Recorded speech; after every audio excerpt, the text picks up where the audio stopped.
morning, everyone. My name is Thomas Lester, Thomas Lester, Lester. I'm a spokesperson with the Maryland Office of the Attorney General Independent Investigations Division. Thanks for your patience and thanks for joining us this morning.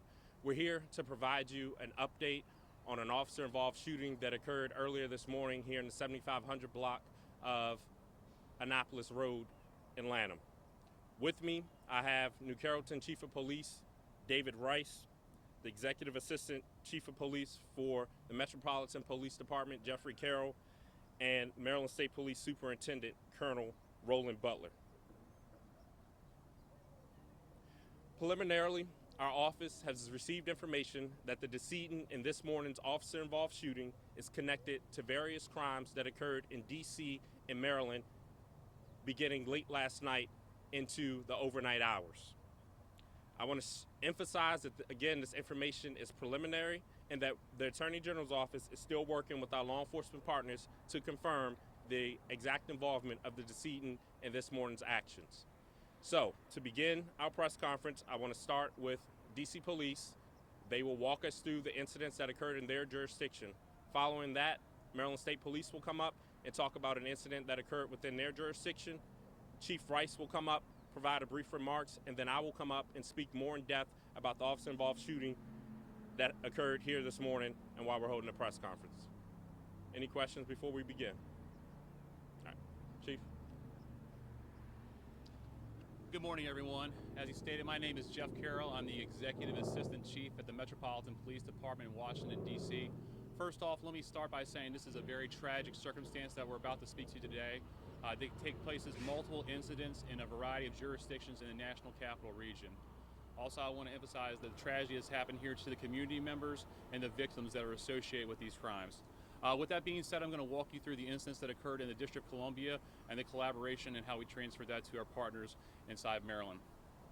Initially, members of the Metropolitan Police Department received a call to respond to the 900 block of K Street Northwest for a shooting that occurred. Detectives and officers responded to the scene, and subsequently, through investigative efforts, they were able to determine that an individual who was believed to be associated with the officer-involved shooting here was observed entering a vehicle parked in the 900 block of K Street. After entering the vehicle for a short period of time, less than a minute, discharged a firearm inside that vehicle and exited the vehicle, fleeing from the scene. Thereafter, the driver of the vehicle exited and was found on the sidewalk when the officers arrived on the scene. Subsequently from that, through our investigative efforts, we learned that a couple hours later, approximately 7:05 p.m., the same individual is believed to have responded to the 1000 block of 3rd Street Northeast, where he attempted to carjack another individual where he was unsuccessful. Approximately 10 minutes after that, he responded to the area of 3rd and N Street Northeast, where he engaged two individuals that were at a vehicle. During the dispute that occurred there, he shot the individual, which resulting in his homicide, his death. From that scene, he stole a vehicle and fled from the carjacked vehicle from the location. Subsequently, while all that was going on, we're still continuing our efforts on this K Street scene, looking for video and witnesses. Through that, we were able to piece together that the lookout for the individual inside both of these instances appeared to be similar in nature. Also, we had a witness that came to our scene in the 900 block of K Street that was able to provide us information of a potential suspect that was related to these incidences. We were able to begin to push information of the images out on social media related to the individual that we believe that were associated with these crimes, and also the vehicle tag from the vehicle that was carjacked in the district and left that location. Subsequently, that vehicle did go out into Prince George's County. We know that the vehicle was recovered in the Tacoma Park area, the vehicle that was carjacked from the district. It appears that there were at least 2 other carjackings that occurred in the Prince George's County area, the final one being a Nissan Rogue that fled that location. At approximately 3 a.m., an MPD officer that was in the area of exit 1A on 295 the vehicle was believed to have fired a round at an MPD marked police vehicle, striking the driver's side door of that vehicle. The officer that was inside of the vehicle was not injured, and that vehicle did flee from the scene. From that point, throughout the investigation, we were coordinating information with our partners inside Maryland, Prince George's County, the Maryland State Police, and the other agencies working together to coordinate where this individual may be and locate this individual. Subsequent to that, there were other instances that occurred, and I'll turn it over to the Maryland State Police Colonel to kind of pick up from there. Good morning. Thank you all for being here. On behalf of Governor Moore and the Maryland State Police, I'd like to extend my deepest condolences to the victims involved in these incidents. Shortly after 2:30 this morning, a trooper assigned to the Maryland State Police College Park responded to the area of southbound Interstate 95 near Maryland Route 198 in Laurel to assist the stranded motorists. It was at that time, according to the preliminary investigation, while the trooper was assisting the motorist, he was on the right shoulder. He noticed a dark-colored vehicle stop a couple lanes over, which drew his attention. It was that time the individual fired at least one shot from that vehicle. That shot struck the trooper's windshield. The trooper then took cover. The vehicle sped away. The trooper stopped to check the welfare of the motorist and the tow truck, at which time he tried to locate that vehicle while broadcasting a description of the vehicle to the allied law enforcement agencies in the area. Unable to locate that vehicle, we continued to broadcast that lookout, hoping vehicles in the area or departments in the area would be able to locate the vehicle for us. Troopers from the Maryland State Police College Park Barrack, the Forestville Barrack, along with our Criminal Enforcement Division and our Homicide Unit are involved in this investigation with IID. Confirmation on the suspect is pending forensic analysis of all the evidence that we recover. At this point, I'd like to turn it over to Chief Rice from the New Carrollton Police Department. Good morning, everyone. Again, I'd like to say our condolences to all the victims involved in this horrendous act of violence throughout D.C. and Maryland. Also, on behalf of myself, my mayor, and the rest of the city council, we just want to make sure they know that we're praying for them. I just wanted to make a quick statement to let you know that the New Carrollton Police Department, because this is a fatal shooting involving police officers, it is automatically covered under the Attorney General's office, which is why I couldn't give y'all a statement earlier. That's why I'm thanking y'all for your patience and courtesy, and explain why I couldn't do it. So having said that, I am going to turn it over to Mr. Lester, who will brief you on the incident that happened here. Thank you, Chief. Again, that was Chief Rice with the New Carrollton City Police Department. As of October 1st of 2021, the Attorney General's office is charged with investigating all fatal and critical incident injuries that occurred to an individual involving law enforcement across the state of Maryland, which is why our office is here on scene this morning. So I'll walk you through today's events. At approximately 4:30 a.m., officers with the New Carrollton Police Department were on patrol here in the 7500 block of Annapolis Road. While on patrol, officers came upon a disabled vehicle in the roadway. Officers got out of their vehicles to begin investigating the vehicle that was left in the roadway. The vehicle was unoccupied at the time. While officers are doing their investigation, they learned that the vehicle had been carjacked in Prince George's County earlier in the day. During their investigation, officers began canvassing the area, looking for potential driver occupants of the vehicle. During their canvass, officers encountered an adult male who walked up to them. During that encounter, this male produced 2 handguns. During that time, two New Carrollton officers discharged their service weapons, striking the man. The man was provided aid, taken to a local hospital where he was pronounced dead. As I said, at this time, the information that we have available to us is that 2 officers were involved.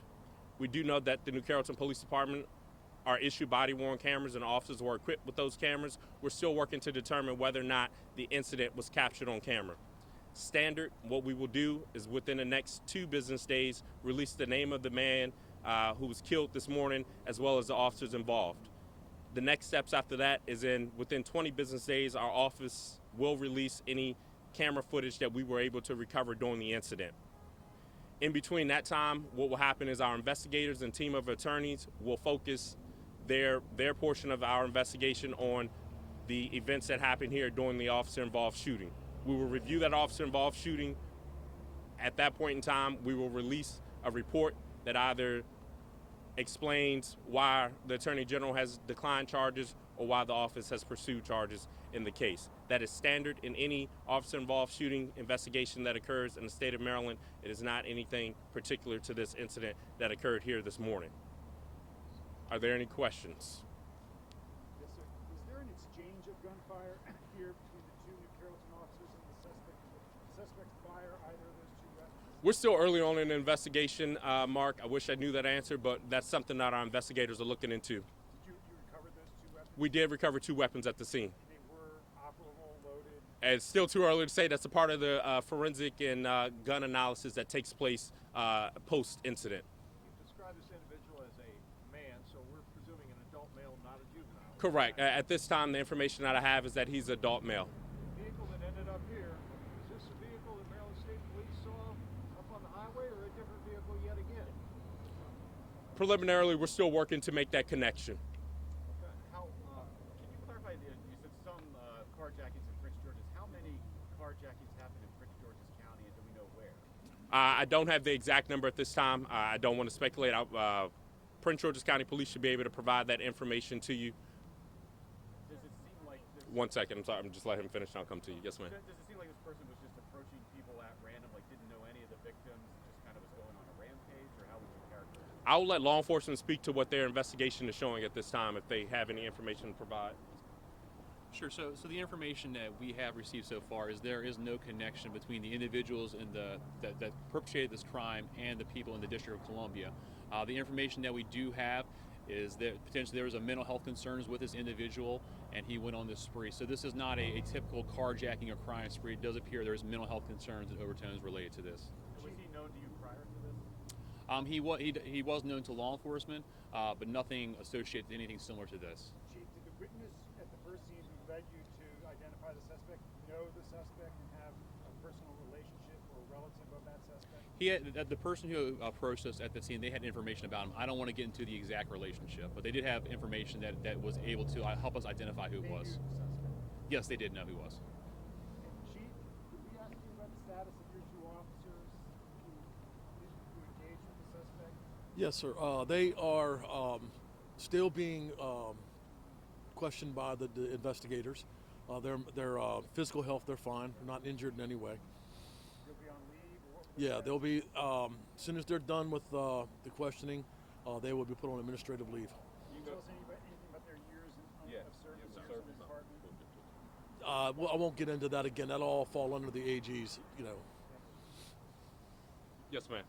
Do you know how many shots were actually fired by these two officers, or is that still under investigation? It's still under investigation. I can tell you there are multiple shell casings recovered on the scene, but that's the most I can tell you at this time. Those officers did fire, correct? Preliminarily, what we're saying is that 2 officers discharged their service weapons. I don't have the specifics on the count for each. Do you know what type of weapon was recovered, the caliber? I don't have that specific information, but I can tell you we recovered 2 handguns from the scene. Yes, ma'am. The individual who was shot along K Street Northwest still in critical condition. Any updates about that person right now? Yes, they still are in critical condition at this time. No changes. Any other questions? How one homicide, one person killed, and nobody else is deceased at this time? Sure. So from the district perspective, we have one individual that was killed in a homicide. We have another individual that was shot who is in critical condition. That's the person from the 900 block of K Street. Currently, that's being investigated as an assault with intent to kill. And then we have the attempt carjacking that I explained that occurred in between the 2 instances. And then the assault on the police officer. That's the discharge of the firearm at the police officer in the marked MPD vehicle. Both those victims are adult males? Yes, they are. I don't know who this is for, but I mean, we had this woman, in Prince George's County, are kind of going on a rampage just last week. Now this. How concerning is that to you in law enforcement that we've had 2 people back to back, just seemingly at random, just going up and committing crimes against people and wanting to kill them in some cases? I mean, obviously that's a tremendous concern, but as you just said, it appeared to be random in nature. The only thing we can stress is that citizens need to be aware of their surroundings, just like law enforcement officers have to be aware of their surroundings and prepared to defend themselves and defend the citizens. And are you just seeing a lot of mental health concerns lately that maybe you didn't see 5 years ago as much? I can't say. So Stephanie, you had a question? I just want to ask if you all have been able to identify that there is area surveillance video showing the inside It's part of the investigation. I'll say our investigators are walking around as we hold this press conference looking to gather additional video footage that could aid in our investigation. Following this press conference, there will be a press release that comes out later in the day that focuses on this portion of the investigation, which is the officer-involved shooting. As far as the carjackings and the other individual incidents, we will have to refer you to the local police departments that are doing those investigations. If there are any additional questions, I'll take them off camera after this, but thank you for joining us, and thanks for your patience. Thank you, everybody.